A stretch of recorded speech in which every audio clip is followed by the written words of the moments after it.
Hello, I'm James, Hi, I'm Jimmy, and welcome to A Job Done Well. the podcast that helps you improve your performance and enjoyment at work. Hello, how are you doing? Hi, James. I'm doing well. How are you? I'm doing fabulously, thank you very much. So, James, what are we going to talk about today? Well, today we have got a special request. I got a note on LinkedIn from a friend of mine, and I will read it to you. The Rob says, "We'd love you to visit AI this year. Apparently, had a meeting with Google last week, and if half of what they demoed is possible, contact center and back office jobs are about to reduce by 80 to 90%. So we are going to dig into automation of back office jobs and contact center jobs and see whether AI really is going to take over the world." So that is our conversation for the day. The robots are taking over the world, James. Yeah, It's I not. listened to something. I was listening to a very interesting podcast the other day. Did you know that you have got 100 times the processing power of ChatGPT in terms of the number of neurons you've got? But ChatGPT has got access to the world's information, and you haven't got that crammed away in your skull.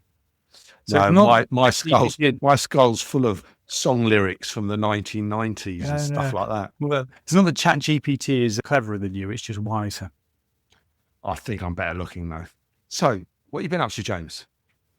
I've had a very exciting weekend. A friend of mine went away for the weekend, and he needed somebody to dog sit for the weekend. So I was dog sitting for an Irish Terrier this weekend. So we took this dog for a walk in our local country park, and it was a damning indictment on the human race. Well, what happened? Well, I'm out walking around with this dog, and obviously there's lots of other dog walkers about. So everybody's picking up their poo and putting it in plastic bags like good citizens. And somebody had picked up their poo, put it in a plastic bag and left it on a park bench, which I swear was right next to a bin. And you've got to ask yourself, what is wrong with these people? They'd be better off leaving the poo on the floor. There you go. What have you been up to? Well, this week, my partner and I, we had matching tattoos done, James. You can probably just about see that. Okay, what's it say? It says, always, in all ways. Oh, very clever. It's a song, it's a quote. We actually picked it up from a person called Ryan Serhant, who was on $1 Million Listing selling high-end properties in New York. So I have got a quote from somebody on Trash TV on my arm. There you go. Nice. I could just imagine what Mrs. Lawther would say to me if I'd suggested we went for his and hers tattoos. Oh, God, she struggles with his and hers names, doesn't she? Oh, she does. I'd end up with, tea, white, no sugar tattoos on my arm, lest I forget. Or maybe say now as well, I should think. Anyhow, so AI, James. AI. So we started off by having a conversation with a guy who's been on the podcast before. Alex Alexander. Yeah, Alex Alexander. He asked his AIs, who's an AI man, he asked his AIs what they thought about contact centers and AI. So we thought we would play that clip and get you have a listen to it and see what you think. So here you go, Zoot's version of Will AI Take Over the Contact Center World? Today, we're looking into something pretty big. The transformation happening in call centers, driven by AI. We've got some great insights here, partly thanks to our collaboration with Barber and James Lawther from A Job Done Well. Yeah, we're really moving away from the traditional model of just people handling repetitive calls. Exactly. It's not just basic automation anymore. Right, and they're becoming incredibly human-like. They can pull information from different places, reason through it, make sure they're following the rule. Compliance is key. Absolutely, and they remember your past interactions, so you're not starting from scratch. And the voice part is just incredible now, isn't it? With tech like Whisper, Wabs, AI voices sound so natural. Totally. They can handle voice calls, understand nuance, even express a bit of, appropriate emotion. And multimodal systems are adding another layer. So for anyone listening, this means some really significant changes are coming. Think about support costs dropping. Dramatically. We're talking potentially 80, maybe even 90% lower costs in some areas. Wow. And getting help instantly, right? 24/7, any language. That's huge. It also takes pressure off the human agents, less burnout. Definitely reduces turnover. And look, this is in science fiction. By 2026, the prediction is that more than half of those basic Cure 1 requests, AI will likely handle most of those across chat, voice, email, But that's a massive volume. But it's important to say this doesn't mean humans are disappearing from call centers. No, not at all. The roles are evolving. Humans become supervisors, handle the complex escalations, the situations needing real empathy. The tricky stuff. The tricky stuff, yeah. And we're also seeing specialized AI emerge. Agents trained specifically for, say, finance or healthcare or telecoms with all their specific rules. Okay, so here's something really interesting looking ahead to 2026 again. This idea of AI agent orchestration. That's a game changer. It's basically having multiple AI agents collaborating behind the scenes on a single customer issue. So like one AI pulls up the data, another checks compliance, maybe a third analyzes the customer's sentiment all at once. Precisely. Working together seamlessly, that's what turns a call center into more of an AI service hub. Right, powered by cloud-native AI, supported by these leaner or more specialized human teams. It's really about augmentation, making the whole system smarter, not just automating cast away. Focus on implementing it ethically. And ultimately for the customer, what does it all mean? It needs faster support, smarter support, more helpful interactions. It really makes you think, doesn't it, how this fundamental shift in customer service powered by AI might ripple out into other service industries. And, what does this evolution mean for the whole relationship between us and technology when we need help? Definitely something to consider. So what do you make of that then? Well, I thought it's quite interesting, James. I mean, it shows what AI can do, that their answers are pretty good. Very, very polished, though. Very slick. But I always find there's something slightly false about it. They're almost too perfect. Yeah. In the way they look and the way they speak is almost too perfect. It's better looking than us.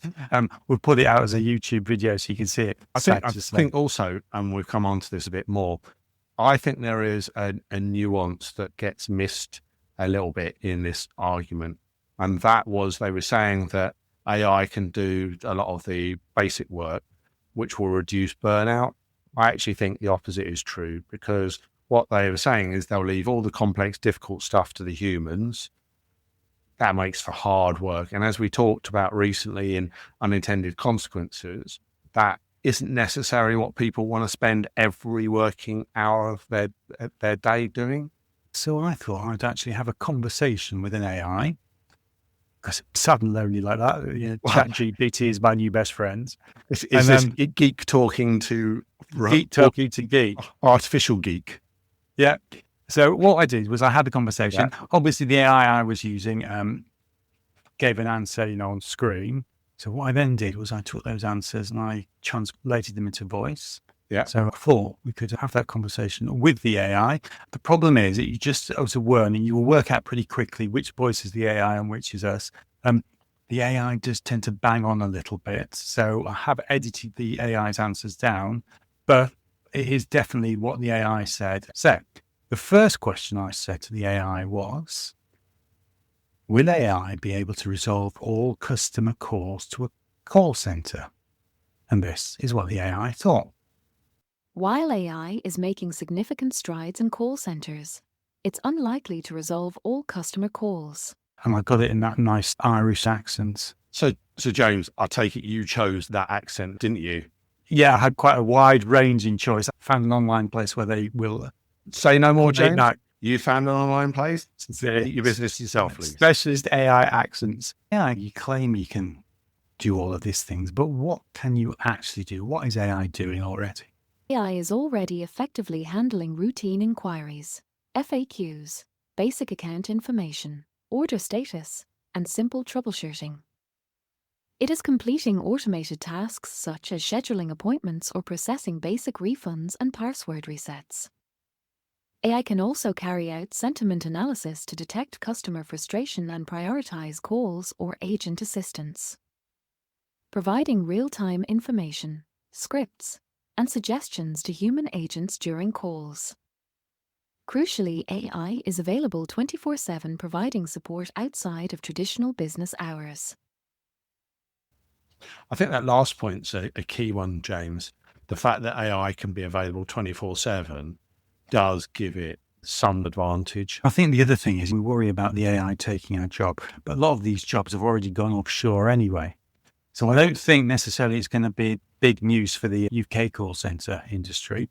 But if you're in India or one of the outsourced locations, I think, probably a bit of a problem. So that's what the AI tells us it can do. Yeah, but what are the limitations of AI? AI is not good with complex or novel issues and situations that require information not present in the R's training data.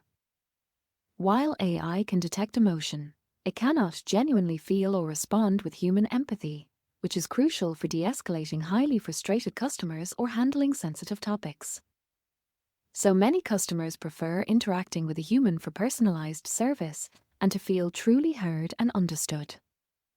I do think that people in general trust AI a lot less than they do a human. So I think that's one of the limitations that it's going to have to overcome, as well as understanding the complexity of human interactions. There is that building that trust as well. So a bit obvious, but when I've dealt with chatbots in the past, there's this whole, it's all a little bit robotic, and it's a flipping chatbot. It doesn't get to the point. So you want to talk to a human because you'll get some sense out of a human. But this stuff's developing so quickly. I wonder how long it will take before we really don't know if it's a human or not. Well, I think there is a risk though, James, as you touched on. I mean, chatbots would be one of my pet hates in interacting with companies nowadays, because A, you can't rely on them to answer a lot of the questions, and B, they're designed in a way that does not enable you to escape them easily. So you get caught in lots of loops with them. So I find them just frustrating. The point being, the risk for AI is that they poison the well with some of this early stuff, or some of the rudimentary stuff, or some of the stuff that frankly is designed from a business perspective, i.e. cost perspective, rather than a customer perspective. So regardless of how well AI might develop, the risk will be that people are offside with it already. I think we'll get used to it. Yeah. I mean, I never thought I would be happy phoning my bank rather than going into my bank, but I quickly got used to that. Attitudes change. I could never imagine calling my bank now because it's all online. What I have seen some organizations do really well is where the AI supports the agent. So a good example of that will be an AI that listens to the call and then does the wrap work after the call. Yeah, okay. And that sort of stuff, that works as a win for the agent. The agent's got more capacity, so therefore they're more likely to be focused on the customer calls. A win for the customers. Yeah, I think I get that. And it's the sort of AI and human together. Yeah, working which together. Is sort of what we heard from Zeus AI. Yeah. It's that, AI human hybrid.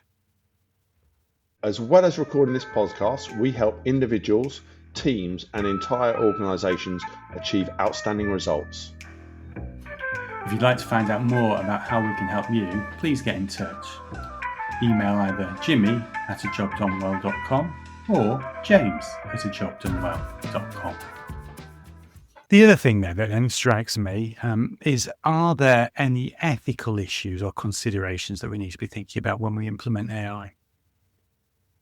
AI systems can inherit biases from their training data, leading to unfair or discriminatory interactions. AI will perpetuate and even amplify those biases in its decisions, leading to unfair or discriminatory outcomes in areas like hiring, loan approvals, or even criminal justice. But then you're into what are the downsides of using AI? Job displacement. This is a major concern. AI and automation can perform routine and even complex tasks currently done by humans, potentially leading to job losses across various sectors. There is also the black box problem. Many advanced AI models, especially deep learning networks, are complex. It can be difficult to understand how they arrive at a particular decision or prediction. This lack of transparency makes it challenging to identify and correct errors, address biases, or establish accountability when something goes wrong. I think that threat to people's work is a significant one. And just a couple of points to mention on that. To develop your AI really well, you need the help of the people who know the conversations best. And that's often the agents and the supervisors. Well, if they think they can lose their jobs, how much help do you really think you're going to get? I also saw last week on the final of Race Around the World, for those of you who watch it, excellent program, but it's worth a viewing. Anyhow, they were in India, and this farmer had these people doing a lot of manual work, and they said, well, why don't you buy tractors or tools that can make that easier and automate it, because there's plenty of that sort of thing available. And the farmer sort of looked at them and said, well, people need jobs, don't they? And it was just a really interesting observation that an Indian farmer took the view that the people around him in his local community needs jobs. So therefore he wasn't going to automate his work to make sure that people around him could make a living. Not sure the tech bros in Silicon Valley are thinking about that, are they? You can automate all of this banking stuff, for example. But if nobody's earning any money, then where's the money come from that's going to go into the bank? You're getting into the utopian view of if AI and robots will do all our work, humans live a life of leisure and doing the things that we want to do, which is all very well, but where are we going to get the money to do those things if we're not doing jobs? I think the other thing highlighted there, which is quite interesting, is they talked about the black box problem. Yeah. How has the AI been programmed and what does it prioritize? So the classic question is, if the AI is driving a vehicle and it has an accident, which will likely end in death, who should the AI prioritize? Should it prioritize the pedestrian or should it prioritize the person in the car that it's driving? And I think that's a interesting question. There is no easy answer. Most discussions lean towards minimizing harm overall, but the specifics of how to implement this in an ARA's programming are incredibly complex and fraught with ethical challenges. Ultimately, the industry is working to make self-driving cars so safe that these no-win situations are incredibly rare. That, as a good example, is one of the things that holds us back from embracing autonomous vehicles, despite the fact that overall, if all the vehicles on the road were autonomous, there would be virtually no crashes. So therefore, less people would die in motoring accidents. Yeah, so you're picking a hole in the argument when there isn't really an argument to be had. Yeah, That's exactly. a very interesting point. So a bit of a diversion there, but what other issues and concerns are there? There are a few other issues. AI systems often require vast amounts of data, including sensitive personal information. This raises concerns about data privacy. As we increasingly rely on AI for decision-making and problem-solving, there's a risk that human skills and critical thinking abilities could diminish over time. So I think that's quite an interesting point about loss of human skill. And I'm not sure what I think about that. I mean, when I was a kid, I used to know one times tables. Yes. Yeah, but now I've got a calculator. I don't worry about it so much. Can you remember when you used to know everyone's phone numbers in your head? Yeah. Now, So apart from mine, I don't even know my other half's phone number. I was jokingly saying to somebody last week, ChatGPT is either saving me lots of time in understanding and research, or it's making me just really stupid. Yeah, because I can't do the thinking myself, because I just have to get an AI to do it for me. So I suppose the question is, isn't that a problem that we face with any technology? Yes, you're absolutely right. The concern about technology leading to a loss of human skills is not new. It's a theme that recurs throughout history with almost every major technological advancement. Consider automobiles. The widespread adoption of cars led to a decline in horse riding and carriage driving skills. The key difference with AI, and why it's a prominent concern now, is the nature of the skills it can potentially impact. Previous technologies often automated manual or routine cognitive tasks. AI is now capable of performing tasks that involve complex problem-solving, decision-making, and creativity. The ongoing challenge is to ensure that we use AI to augment human capabilities rather than replace critical thinking and creativity, and to adapt education and training to foster the skills that complement AI.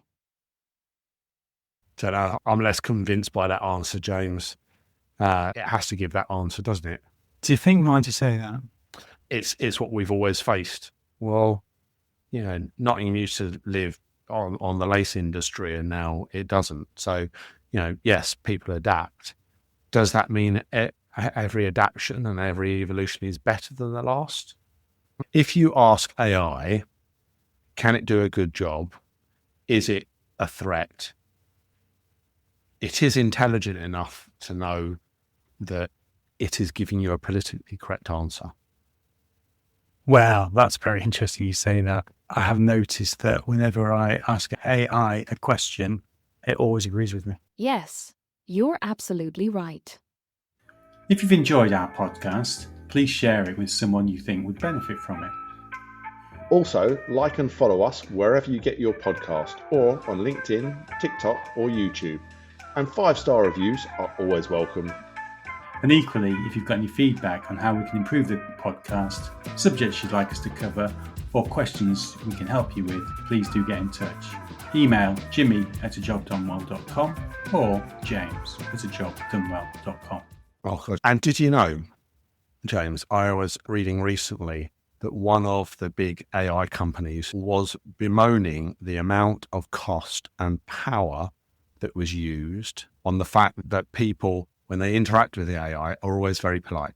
They always say, thank you for your help. No, I don't need any more assistance. So just those extra responses that it draws out at the end of any conversation is costing it fortunes. Nice. And has an environmental impact. Yeah, but that's an interesting point, right? So AI can do all of this stuff and there's some ethical problems. But what about the cost of implementing AI, right? Developing, deploying, and maintaining sophisticated AI systems can be extremely expensive, requiring significant investment in technology, skilled personnel, and vast datasets. This can create a gap between large, tech-rich companies and smaller enterprises. There is also an environmental impact. Training large AI models consumes enormous amounts of energy, contributing to carbon emissions and increasing the environmental footprint of technology. Some estimates suggest that an AI query can be anywhere from 10 to hundreds of times more costly in terms of energy consumption than a traditional search query. I think the answer to the question is it depends. It depends on what you're deploying it to do. And yes, you could spend millions and millions on it, but equally, you can use it slightly more carefully and a considered implementation of it, have a positive impact, and not spend the crown jewels. Well, we are shifting the burden as well, right? So if you think about it, if you're running a call center in the UK, a lot of those call centers have been outsourced. It'll be those outsourced suppliers who then start to invest in the AI. So then your bank or your telephone company or whoever it is will become so reliant on these organizations that it won't be able to divorce itself just like that. The cost will come later, but by which time it'll be really difficult to unpick. But let's move on then. So I've decided I'm going to implement this AI, right? So what are the key things I need to do? Here are the key things you need to do. Define clear objectives and use cases. What specific problems are you trying to solve?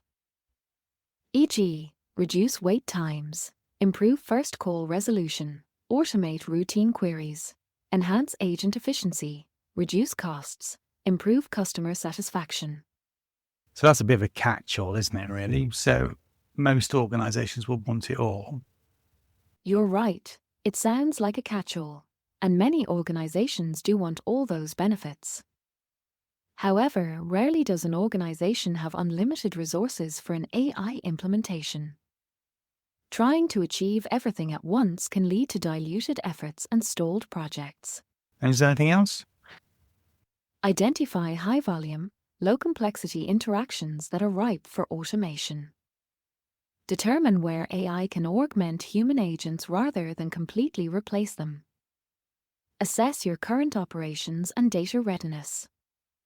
Audit existing systems.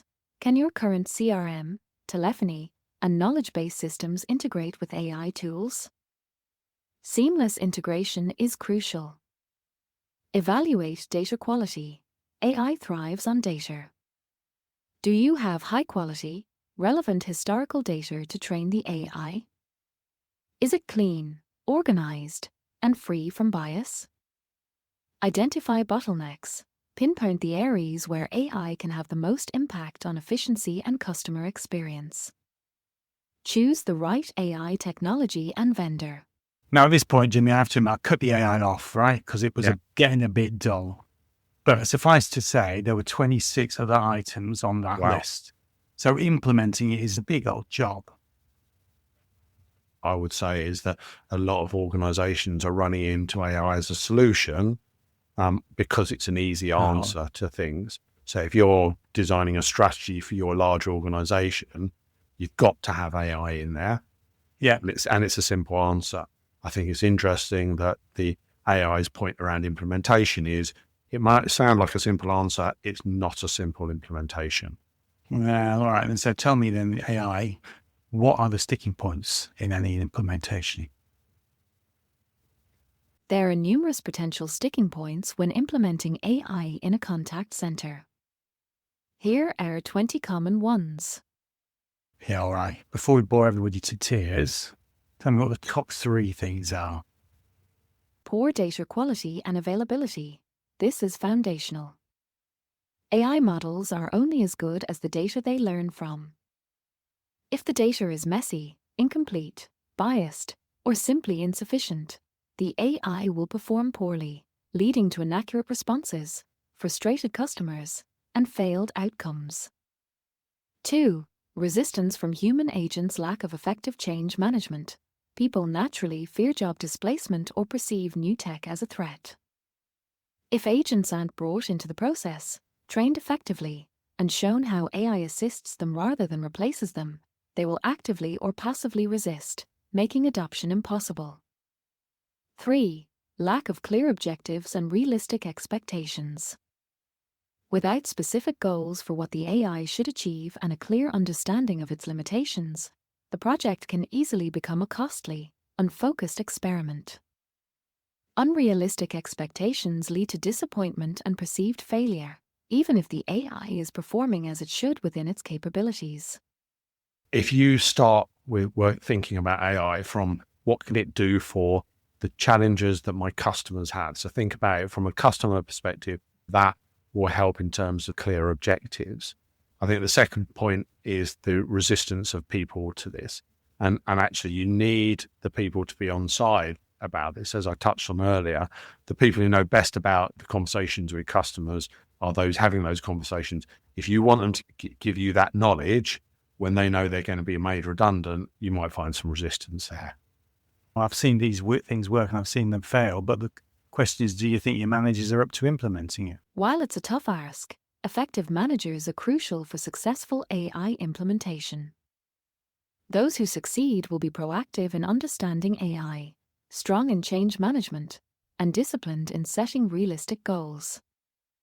Organizations need to invest in training and support for their managers to equip them for this transition. It's a mixed bag. Some managers will likely excel at it, while others will struggle. Yeah, and I can see that the point about it being a mixed bag, because if I think back, I would be worrying about, is this just the next fad, the next senior manager's pet project, or is this a solution that's really going to help me with some of my problems? What's really in it for me? And is this, at the end of this, am I just going to have to make loads of people redundant? So why would I want to be involved in this? Why would I help it? So I thinking back in the day, I would have been a bit mixed on this. So when I've seen other big programs delivered, it doesn't always work as it should do. So the question for me is, are there examples of where using AI or chatbots has got out of hands? AI and chatbots have had several notable instances where they've gotten out of hand, leading to embarrassment, financial loss, or even harm. Microsoft launched an AI chatbot on Twitter designed to learn from user interactions and mimic a teenage girl. Within 16 hours, users poisoned the bot with racist, sexist, and anti-Semitic language. Because Tay was designed to learn from her environment and mimic human conversational patterns, she quickly began to parrot these offensive and hateful tweets. Another example is NYC website's My City chatbot that was found to be advising small business owners on illegal activities, such as how to steal worker tips and pay less than minimum wage. It's gone for the headline-grabbing sound bites, whereas I think the bigger problem with chatbots in particular is just the endless loops you get caught in and the frustration that causes your customers. I think those headlines are just almost like the worst case scenarios. The question is, what are the root causes of these failures? AI chatbot failures happen primarily because these systems, especially large language models, can hallucinate and confidently make up false information when they don't have accurate data. This is made worse by poor or biased training data, which teaches the AI bad habits, and a lack of strong safety features or guardrails to prevent offensive or incorrect outputs. Often, these issues are compounded by unrealistic expectations about what AI can do and a failure to properly test, monitor, and update the chatbots after they're launched.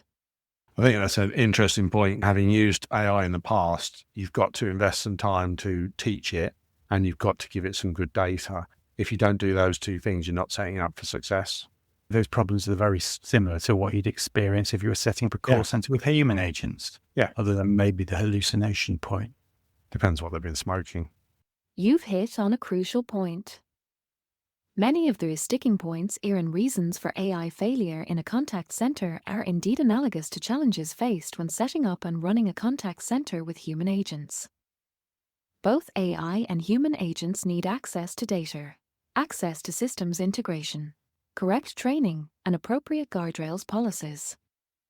So, while the technology is different, the strategic challenges of enabling an entity, be it human or machine, to effectively serve customers are remarkably similar.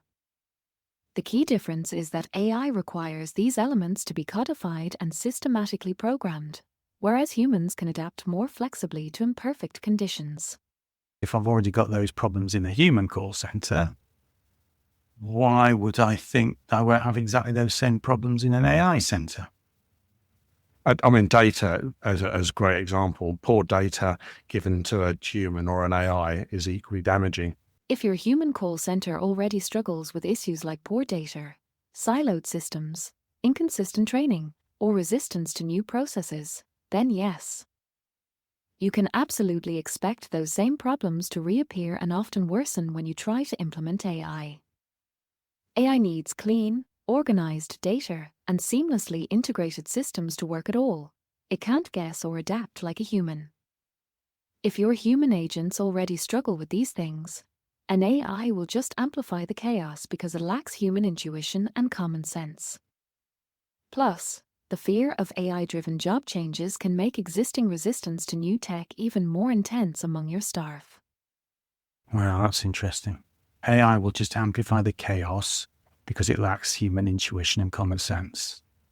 Yeah. So what proportion of AI implementations into contact centers do you think will be successful? Companies are excited about AI in contact centers and are investing in it. However, while many are deploying AI, far fewer are truly succeeding with it. A lot of AI implementations are considered low maturity, meaning they aren't actually delivering significant business value. So, while around 80% of contact centers are trying AI, a more realistic success rate for truly effective implementations that hit their goals is probably closer to 30 to 40%. The remaining ones either see limited benefits or fail to solve the intended problems. I can believe that. That's not, but some people would take that as pretty decent odds, to be honest. Do you think? Yeah, I think they're probably overplaying it. I'm not sure. I mean, of the organizations I work with, have they had the data straight to do this? I don't think they have. Well, I think the interesting nuance on it, James, is it's assuming success or failure.